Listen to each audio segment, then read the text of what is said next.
la meilleure école de commerce française s'appelle-t-elle HEC Paris et pas HEC Jouy-en-Josas? Son campus est pourtant situé à 1 heure en voiture de la capitale. Bien vu! C'est parce qu'elle utilise des techniques marketing qui ressemblent étrangement aux pratiques de l'industrie du tourisme. Et si HEC Paris n'était qu'un complot des clubs de vacances? Réfléchissez, quelle est la principale limite à la rentabilité des clubs de vacances? Et oui, la saisonnalité. Pour éviter les périodes creuses, les professionnels du tourisme auraient donc inventé un club de vacances qui dure pas moins de 3 ans.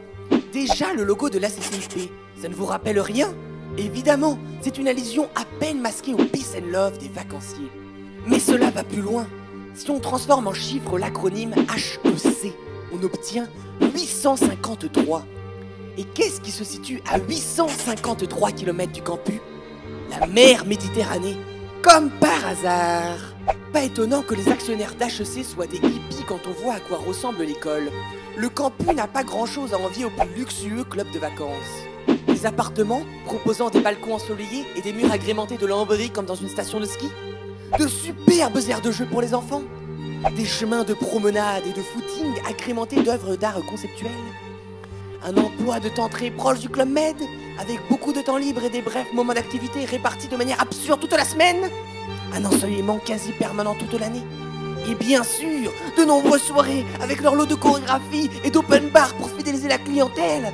D'ailleurs, la clientèle elle-même a été sélectionnée avec soin. Réfléchissez 2 minutes. Seuls des jeunes polars exténués par des années en classe préparatoire sont capables de verser 3 fois 12 000 € pour 3 ans de farniente. D'ailleurs, le montant des frais de scolarité est lui-même suspect. 3 fois 12 000 €, ça fait 36K €. Traduisez les lettres en chiffres et vous obtenez le nombre 3615. Ça ne vous rappelle rien? Bien vu! C'est exactement le zip code de Montgomery, en Alabama. Une ville qui porte bizarrement le même nom que Bernard Law Montgomery, le général victorieux de la fameuse bataille de El-Alamein. Et qu'est-ce qui fait la célébrité de la région de El-Alamein? Évidemment, la marina El-Alamein, une station de tourisme que Wikipédia décrit comme une gated community, réservée aux élites. Exactement comme HEC. Coïncident?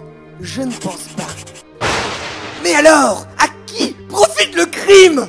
Quand on s'intéresse aux échanges que propose HEC, on se rend compte que quasiment l'intégralité des partenariats internationaux se situe dans 5 aires géographiques. L'Asie, l'Europe, l'Amérique du Nord, centrale et du Sud. Or, que remarque-t-on lorsqu'on relie ces 5 zones? Bien vu! Le trident du Club Med! Une école sur le modèle du Club Med. C'est une réalité à laquelle sont confrontés les nouveaux étudiants dès leur premier pas sur le campus. Lors de l'accueil admissible. Anagramme, ici, Club Med les Sasa. Anagramme parfait? Non! À une lettre près. Le I de Mehdi. Comprenez, ici, Club Mehdi les Sasa.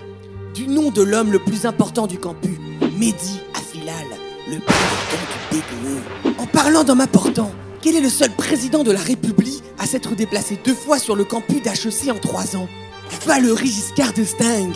Et qui est le directeur général du Club Med? Son fils, Henri Giscard d'Estaing, comme par hasard. Si vous n'êtes toujours pas convaincu, il vous suffit de regarder les numéros de téléphone du Club Med et d'HEC. Qu'est-ce qui saute aux yeux? Bien vu!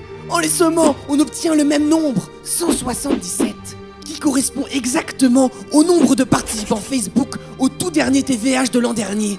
Maintenant, vous ne pourrez pas dire que vous ne saviez pas.